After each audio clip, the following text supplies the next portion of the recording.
The transport ship Wanderer's Hope drifted through the void like a dying ember. Inside its cramped corridors, 3,000 humans waited for salvation that would never come. Captain Sarah Chin stood on the bridge, staring at the view screen. Behind them, the Galactic Council's enforcement fleet had vanished hours ago, satisfied that humanity's troublemakers had been dealt with. Ahead lay only darkness and the faint glimmer of unknown stars. "Captain, we're approaching the designated exile zone," said Lieutenant Marcus Webb, his voice hollow. "The VRWN have marked this entire sector as forbidden territory." Sarah nodded slowly. The Galactic Council had been clear. Humanity was a young species, barely 2 centuries into space travel. When human colonists on Kepler 442b had refused to surrender their world to the insectoid KRLL Empire, the Council had intervened. Not to help humanity, to punish it. The message had been delivered by Ambassador Thelnax, a towering reptilian from the Seraph Dominion. His forked tongue had flickered with amusement as he pronounced sentence. "Your species lacks respect for established order," Thelnax had hissed. 3,000 of your most rebellious will be exiled beyond civilized space. Let the dark void teach you humility." Now those 3,000 floated in the Wanderer's Hope, a ship barely equipped for long-term survival. Engineers, soldiers, scientists, farmers, teachers, and children. All labeled as troublemakers because they had dared to defend human territory. "Captain?" Ensign Rachel Kim's voice cracked with urgency. "I'm detecting something. Massive energy signature, bearing 270. Sarah's eyes narrowed. On screen. The view screen flickered and resolved into an image that stole the breath from every person on the bridge. Floating in the emptiness of space was a structure that defied comprehension. It was a ring, vast beyond imagination, easily 100 kilometers in diameter.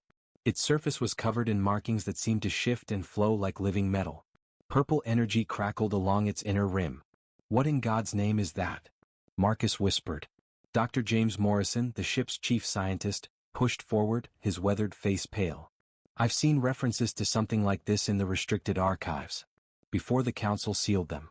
The ancients, the precursors. They built gates between distant parts of the galaxy." Precursors. Sarah turned to him. "I thought they were myth." "So did everyone," James replied, his hands trembling with excitement. "The Council has spent 10,000 years denying they existed. But if this is real..." Suddenly the ship shuddered. Alarms blared across the bridge. "Captain, the structure is pulling us in," Rachel shouted. "Gravity field intensifying. I can't break free." Sarah gripped her command chair. "All hands brace for impact." The Wanderer's Hope accelerated toward the ancient gate. The purple energy intensified, becoming a swirling vortex of light that filled the view screen. The ship's hull groaned under impossible forces. Then everything went white. When vision returned, the bridge crew found themselves staring at a completely different star field. The forbidden zone was gone. In its place hung a yellow sun, vibrant and warm. And orbiting that sun were planets unlike any the humans had ever seen. "Status report," Sarah demanded. "All systems functional," Marcus reported, disbelief in his voice. "But according to stellar cartography, we just traveled 15,000 light-years in 3 seconds. "Impossible," breathed James. "That's beyond even theoretical physics. The energy required would be..." "Captain, you need to see this." Rachel's voice was barely a whisper. On the screen appeared a planet. It was blue and green, covered in oceans and continents. Massive structures dotted its surface. Cities built on a scale that made human architecture look like children's toys. And orbiting the planet were dozens of ships, each one larger than any vessel in the Galactic Council's fleet. But there was something wrong. The cities were dark. The ships hung motionless in orbit, their running lights extinguished. "Are they abandoned?" Marcus asked. James was scanning furiously. "I'm detecting 0 life signs. But the power readings? Some of these systems are still active. This civilization disappeared, but their technology didn't die with them." Sarah felt her heart pounding. The Council had exiled them to this forsaken sector, expecting them to die quietly. Instead, they had stumbled through an ancient gate into a graveyard of gods. "Take us into orbit," she commanded. "Carefully. Launch survey drones. I want to know everything about this place." As the Wanderer's Hope descended toward the silent world, none of its crew could have imagined what they were about to unleash upon the galaxy. In trying to bury humanity's rebels, the Galactic Council had given them the keys to an empire that would shake the foundations of civilized space. The age of human dominance had begun. 3 months after arriving in the precursor system, humanity's exiles had transformed from desperate refugees into something far more dangerous. Archaeologists with a purpose. Captain Chin stood in what the team called the archive, a chamber carved from crystalline material that seemed to absorb and reflect light simultaneously. The room stretched for hundreds of meters in every direction, its walls covered in data storage devices that still hummed with power after millennia of abandonment. Dr. Morrison ran his hand across a control panel that responded to his touch, symbols appearing in languages humanity had never seen. Yet somehow he could read them. The interface was learning from him even as he learned from it. "This is unprecedented," James said, his voice echoing in the vast chamber. "The archive isn't just storing information. It's alive. It's been waiting for someone to find it." Lieutenant Webb stood guard near the entrance, his rifle held ready despite months without threat. "What have you found?" James pulled up a holographic display. The symbols resolved into images, star systems, trade routes, battle formations. The precursors didn't just disappear. They were destroyed. By something called the Void Plague. A quantum weapon that unmade matter at the molecular level. Sarah's blood ran cold. "Who used it?" "They did. On themselves." James's face was grim. "When they realized they couldn't stop it, they activated all their gates simultaneously and scattered the plague across dimensions. It saved the galaxy but cost them everything." "And the Council knows about this?" Sarah asked. "They must. Look at this." James switched the display. New images appeared, familiar species. The Seraph, the Carwell, the elegant Luminari. But they looked different, primitive. "This is the galaxy 12,000 years ago. These species were barely developing tool use. The precursors observed them, protected them." "Protected them from what?" Marcus pressed. James hesitated. "From each other. And from themselves." The precursors maintained order because they understood something fundamental about civilization. Every species reaches a point where their technology outpaces their wisdom. Without guidance, they self-destruct. Sarah understood immediately. And when the precursors died, there was no one left to guide the younger races. Exactly. The Galactic Council formed in the power vacuum. But they're not peacekeepers. They're oligarchs. They took precursor knowledge, sealed away anything that threatened their control, and built an empire on lies. The implications were staggering. Everything the Council had told humanity about the galaxy's history was fiction designed to maintain their dominance. "Captain?" Rachel's voice crackled over the comm system. "You need to return to the ship immediately. We have incoming vessels." Sarah and her team rushed back to the Wanderer's Hope. On the bridge, Rachel pulled up long-range scans. 6 ships were approaching through normal space, their profiles matching no known precursor design. "They're Council scout ships," Marcus identified. "VRNN Confederation markings." Sarah's jaw clenched. "How did they find us?" "The gate," James realized. "When we activated it, we sent out a signal. They've been searching for active gates for centuries." The comm system crackled to life. A harsh, clicking voice filled the bridge. "Human vessel, this is Commander Zix Thar of the VRNN Second Fleet. You have entered forbidden territory and activated restricted technology. Surrender immediately or be destroyed." Sarah looked at her crew. 3 months ago they would have had no choice but to comply. But now, "Dr. Morrison, do we have access to the defense grid?" James's eyes widened. "We've identified the systems, but can you activate them? Yes or no?" "Theoretically, yes. The archive gave me command access. But we don't know what these weapons can do." Sarah turned back to the view screen where the VRNN ships were assuming attack formation. "I guess we're about to find out. Activate the defense grid." James's fingers flew across the archive's interface. Throughout the dead planet below, ancient systems came to life. Weapons that had slept for 12,000 years awakened with terrible purpose.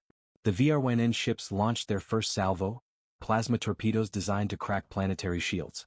They never reached their target. From the planet's surface, beams of pure white energy speared into space. They moved faster than light itself, crossing the distance instantaneously. The VRNN torpedoes simply ceased to exist, unmade at the quantum level. Commander Zix Thar's voice returned, now tinged with panic. "What is that?" "Fall back. Fall back." But retreat was impossible. The precursor defense grid was designed by beings who understood the fundamental forces of reality.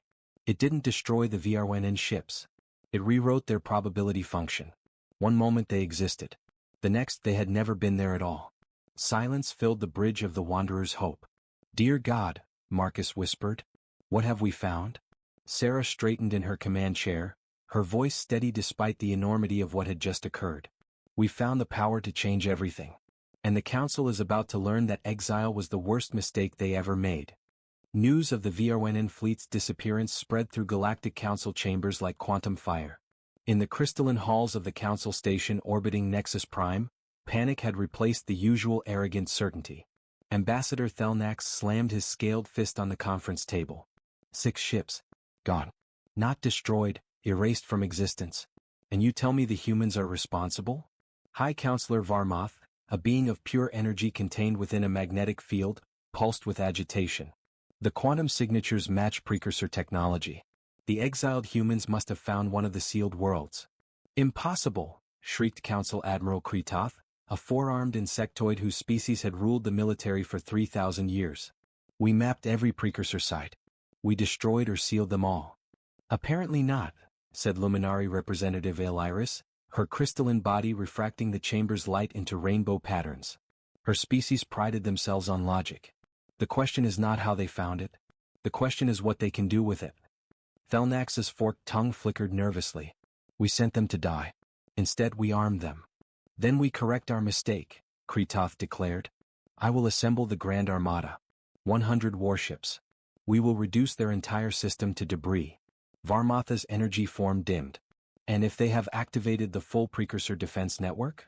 The ancients could destroy stars. Collapse space itself. We have spent millennia suppressing knowledge of their capabilities precisely because no species should wield such power. Then what do you suggest? Kretoth demanded. We let these primitives threaten 10,000 years of council authority?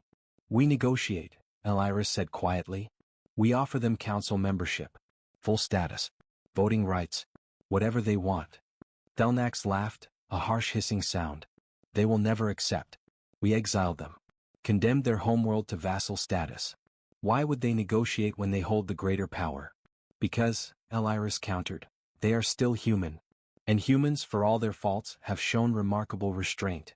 They did not fire first on the VRNN fleet. The VRNN attacked them. Kretoth protested.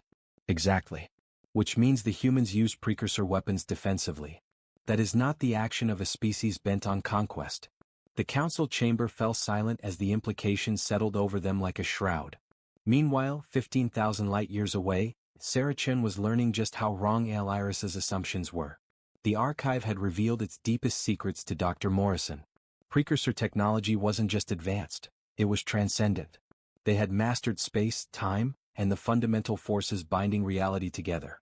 We can do more than defend ourselves, James explained to the assembled leadership of the exile colony. 3 months of investigation had revealed the scope of their discovery. The gate network spans the entire galaxy. Hundreds of gates, all connected. We can travel anywhere instantly. And the weapons? Asked Colonel Chen Zhao, Sarah's older brother and commander of the colony's military forces. James pulled up schematics. The precursors built weapons as tools of creation and destruction. Stellar forges that could birth new stars. Gravity hammers that could shatter planets. And something called the Cascade, a weapon that could trigger a chain reaction across connected space. Chain reaction? Sarah leaned forward. Explain. Imagine dropping a stone in water. The ripples spread outward. The cascade works similarly but through quantum space. You target one point, and the effect propagates through the gate network to every connected system simultaneously. Colonel Zhao's eyes widened. You're describing a galaxy-spanning superweapon. Yes.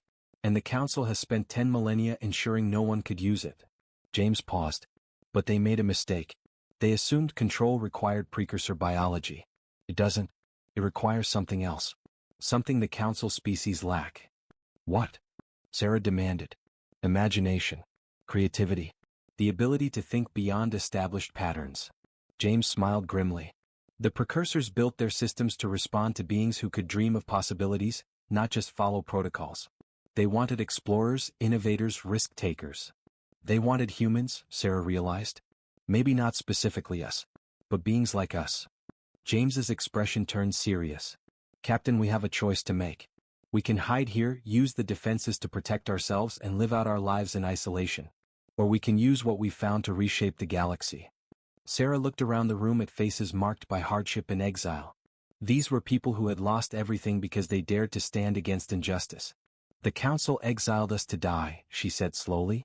They tried to bury us in the dark corners of space because we refused to accept their tyranny. But they didn't bury us. They planted us. And now we're going to grow into something they never imagined. Colonel Zhao nodded. What are your orders, Captain?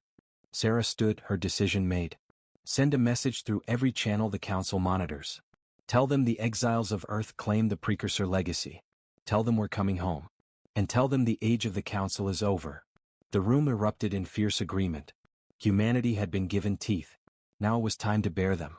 The message reached every corner of council space simultaneously. Holographic displays across 1,000 worlds flickered and died, replaced by a single image. Captain Sarah Chin standing before the impossible architecture of a precursor archive. My name is Captain Sarah Chin of Earth, she began, her voice calm but carrying an edge of steel. 3 months ago the Galactic Council exiled 3,000 humans to die in the void. They called us troublemakers, rebels, threats to galactic peace. She paused, letting her words echo across the stars. They were right to fear us. The image shifted to show the planet below, its massive structures now blazing with light. Precursor ships filled the orbital space, their forms elegant and deadly. We have discovered what the Council has hidden for 10,000 years. The precursors did not simply vanish. They left behind a legacy, a test for whoever would come after. The Council failed that test. They chose power over wisdom, control over justice. On Nexus Prime the Council watched in growing horror. Humanity has passed where you failed. We have awakened the Precursor Network. We command its gates, its weapons, its knowledge. And we are coming home. Ambassador Thelnax felt his blood run cold. But we are not conquerors. We did not choose this power, you gave it to us when you exiled us. We did not seek war, you brought it to us when you sent the VRYN to destroy us. We are defenders, liberators. And we offer every species in Council space a choice. The image shifted again, showing human colony worlds under KRYL occupation, Sereth slave markets filled with lesser species, VRYN mining operations that left planets as lifeless husks. The Council maintains order through fear and oppression. They deny advancement to young species. They enforce hierarchies that benefit only the powerful. This ends now. Sarah's eyes seemed to stare directly into the soul of every being watching. To the Council, you have one standard month to release all occupied human worlds and dissolve the vassal treaties imposed on species without their consent. You will open your archives and share the technology you have hoarded. You will answer for 10,000 years of crimes. Admiral Kritatha's mandibles clicked furiously. Impossible. She demands we dismantle everything we've built. And if we refuse? Thelnax whispered. Sarah's next words answered him. If you refuse, we will demonstrate what precursor weapons can truly do. We will not destroy you. We will not conquer you. We will simply remove the chains you have placed on the galaxy and let every species forge their own destiny. The transmission ended. Chaos erupted across Council space. On the KRWL homeworld, the insectoid Emperor Zarthax convened his war cast. This is human bluster. They are barely spacefaring. Activate the reserve fleets. Prepare for total war. On the Sereth core worlds, Speaker Velmoth addressed the Dominion. We must negotiate. The humans have shown they possess power we cannot match. On the Luminari home system, the Crystal Conclave debated endlessly. This represents a fundamental shift in galactic dynamics. We must determine which side offers the greater probability of beneficial outcomes. But on 1,000 lesser worlds, the species subjugated by Council authority, the message was received very differently. In the underground warrens of Thalnex 4, the mammalian core people heard Sarah's words and dared to hope. For 300 years they had mined radioactive ore for the VRWN, their lifespan shortened to fuel Council industry. On the ocean world of Deep Home, the aquatic Dali received the transmission through their neural link network. They had been declared unsuitable for advancement because they could not survive on land-based Council stations. Now they whispered of change. Across 40 systems, species deemed primitive or unsuitable heard humanity's declaration and began to dream of freedom. The Council had created an empire built on suppression. In one message humanity had threatened to tear it down. High Counselor Varmoth called an emergency session. Every Council member attended, their forms filling the massive chamber with a cacophony of different biologies and languages. We must respond with force, Kritoth insisted. Any delay shows weakness. We must respond with wisdom, Aeliris countered. They have given us a month. That is more mercy than we showed them. Mercy? Thelnax's voice dripped with venom. This is an ultimatum. We are the Galactic Council. We do not receive demands from primitives. Varmatha's energy form pulsed with authority. The humans are no longer primitives. That is the point. We attempted to suppress them and we failed catastrophically. Now we face a choice, adapt or fall. You suggest we surrender? Kritatha's tone was dangerous. I suggest we acknowledge reality. The humans have precursor technology. They can travel anywhere in the galaxy instantly. They can deploy weapons that erase matter from existence. And most dangerous of all. Varmath paused. They have nothing to lose. We exiled them. Condemned them. Why would they show restraint? The chamber fell silent. Because, Eliris said quietly, Sarah Chin asked for justice, not revenge. She gave us time. She offered terms. That means negotiation is possible. Or it means they're stalling while they prepare their true assault, Kritath growled. The council was divided. And across the galaxy, a clock was ticking down to humanity's deadline. 23 days after Sarah's ultimatum, the council had not responded. But they had not been idle.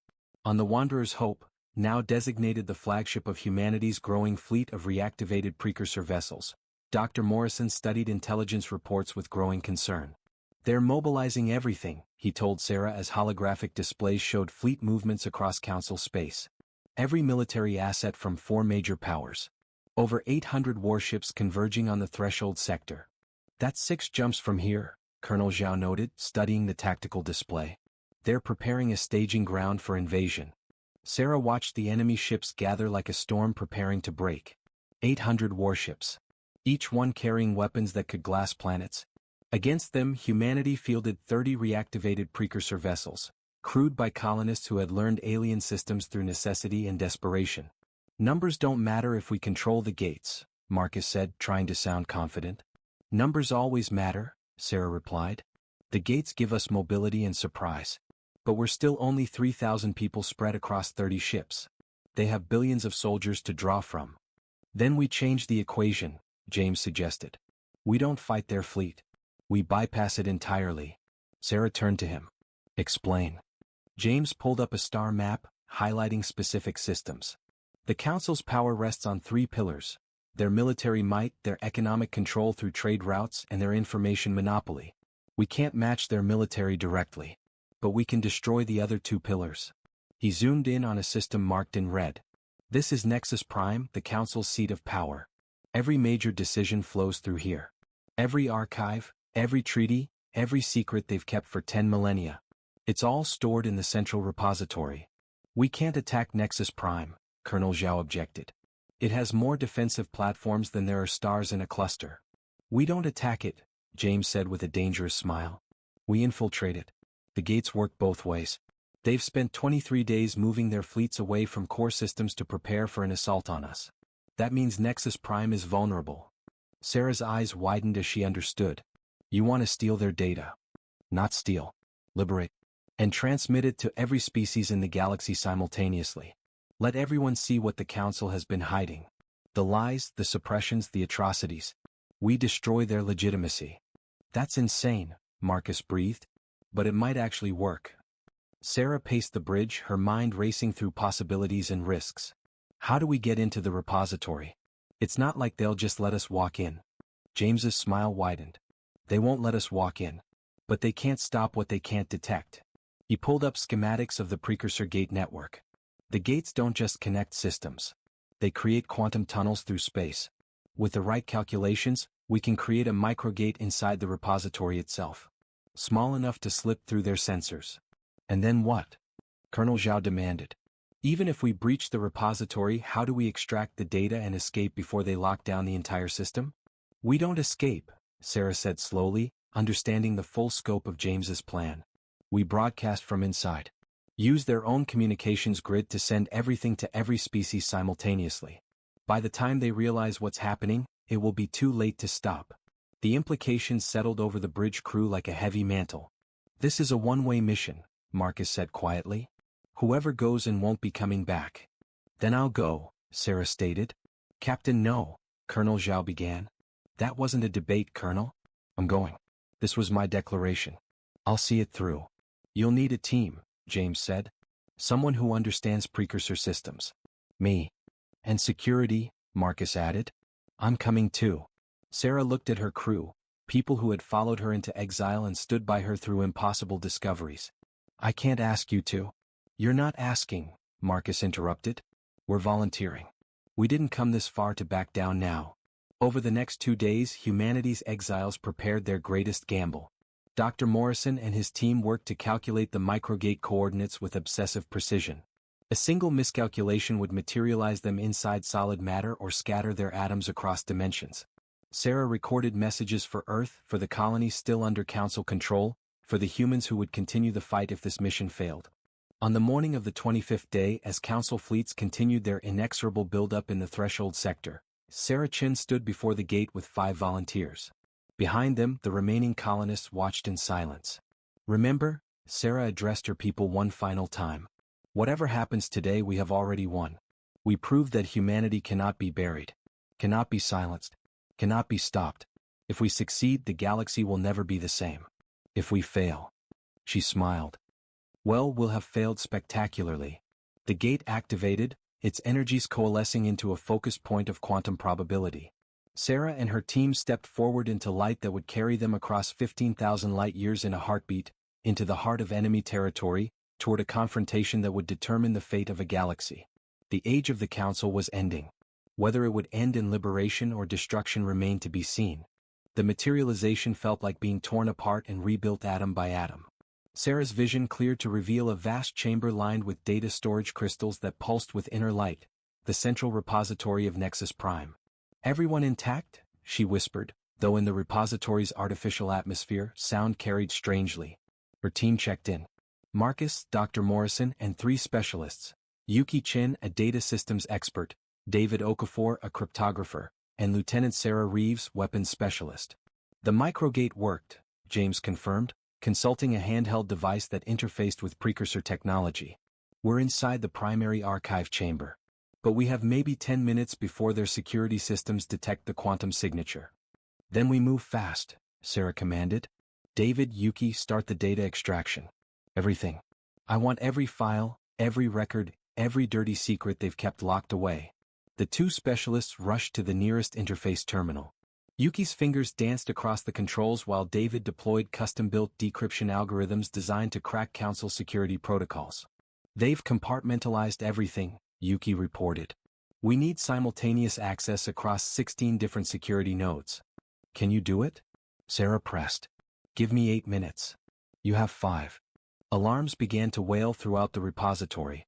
Red light bathed the chamber. They know we're here, Marcus stated, raising his weapon. Of course they do, said a familiar voice. Ambassador Thelnax emerged from a side entrance, flanked by 24 security troops carrying energy weapons. Did you truly believe you could infiltrate the heart of Council power undetected? Sarah faced him calmly. Actually, yes. Your arrogance made you predictable. Thelnax's forked tongue flickered. You are trapped, human. Your gate signature was detected the moment you materialized. Reinforcements are already surrounding this facility. Surrender and perhaps the Council will show mercy. Mercy? Sarah laughed. Like the mercy you showed when you exiled us? When you condemned human colonies to occupation? When you've suppressed dozens of species for millennia? We maintain order. Thelnax hissed. Without the Council, the galaxy would descend into chaos. No, James called out from where he worked to assist the data extraction. Without the Council, the galaxy would evolve. Progress. You don't maintain order. You maintain control. A distinction without difference, Thelnax replied. Power requires hierarchy. The strong must guide the weak. Captain, Yuki interrupted urgently. I've got access. Beginning extraction now. But the data volume is massive. This is going to take time we don't have. Sarah made a decision. Marcus, Sarah Reeves, hold that entrance. No one gets through. Captain, there are at least 40 more security personnel incoming, Marcus protested. I know. Hold them anyway. Her 2 soldiers took positions behind repository terminals, using the data crystals as cover. Energy bolts began sizzling through the air as Council security forces opened fire. You cannot win this, Thelnax called out over the chaos. Even if you extract the data, how will you transmit it? We control all broadcast systems on Nexus Prime. Sarah smiled. Do you really think we came here without a backup plan? Behind her, Dr. Morrison had connected his interface device directly to the repository's core. The repository isn't just a storage facility. It's a node in the Council's entire communications network. We don't need to access their broadcast systems. We're going to turn the repository itself into a transmitter. Thelnax's eyes widened with horrified understanding. You'll destroy the entire network. No, James corrected. We'll overload it. Every communication relay in Council space will receive a simultaneous data burst. It might take years for your technicians to rebuild the infrastructure. But by then, every species in the galaxy will know the truth. 6 minutes to data compilation, Yuki reported as her screens filled with files. Records of Council deceptions. Evidence of species suppression. Documentation of technologies deliberately withheld. Proof of atrocities committed in the name of order. 3 minutes to transmission capability, David added, his fingers working frantically across multiple interfaces. The firefight intensified. Lieutenant Reeves took an energy bolt to her shoulder, her scream cutting through the chaos. Marcus dragged her to cover, returning fire with desperate precision. We can't hold much longer, he shouted. Sarah looked at the countdown on the extraction display. 4 minutes remaining. They needed more time. James, she said quietly, how long can you keep the transmission active once it starts? He met her eyes and understood what she was asking. As long as someone maintains the connection. But the energy surge will kill whoever stays behind, Sarah finished. I know, Captain. That's an order, Doctor. Get everyone else out. I'll hold the connection. The gate signature will take 90 seconds to form, James protested. You'll be alone. Then you'd better work fast. Thelnax, watching this exchange, felt something he hadn't experienced in centuries, respect for an enemy. Why, he called out. Why sacrifice yourself for data? For knowledge? Sarah turned to face him one last time. Because some truths are worth dying for. And because humanity doesn't. The data compilation completed with a crystalline chime that seemed to echo across dimensions. Yuki's interface blazed with confirmation codes as 16,000 years of Council secrets compressed into a single quantum transmission. We're ready, she announced, her voice shaking. But Captain? Go, Sarah commanded. All of you. Dr. Morrison, activate the extraction gate. James's hands trembled as he initiated the sequence. Behind him, the fabric of space began to shimmer and fold, creating an exit portal. Marcus was already pulling Lieutenant Reeves toward it, the wounded soldier protesting weakly. Captain, you can't, David started. I can and I will. Move. Thelnax watched the humans evacuate, his security forces held at bay by suppressing fire from the portal's edge. He could order a final assault, overwhelm them through sheer numbers. But something stayed his hand. You know this changes nothing, he called to Sarah. Even if your data reaches every world, the Council will endure. We have for 10,000 years. Maybe, Sarah replied, her hand hovering over the transmission activation. But you'll never be the same. Every species will know what you did, what you are. And that's worth everything. The last of her team disappeared through the gate. James lingered for one final moment. Humanity will remember you, Captain. Humanity will remember all of us, Sarah corrected. Now go. That's my last order. The gate collapsed, leaving Sarah alone in the repository chamber, surrounded by enemy forces, her hand on a device that would reshape galactic civilization. She activated the transmission. Energy erupted from the repository core in a wave that transcended normal electromagnetic radiation. It was quantum information propagating through the Council's own communication network at speeds that defied physics. Every relay station, every data hub, every communications array across 5,000 systems received the same overwhelming flood of information simultaneously. On Earth, still under Council oversight, the data appeared on every screen, every display, every holographic interface. Humans saw the truth of their suppression.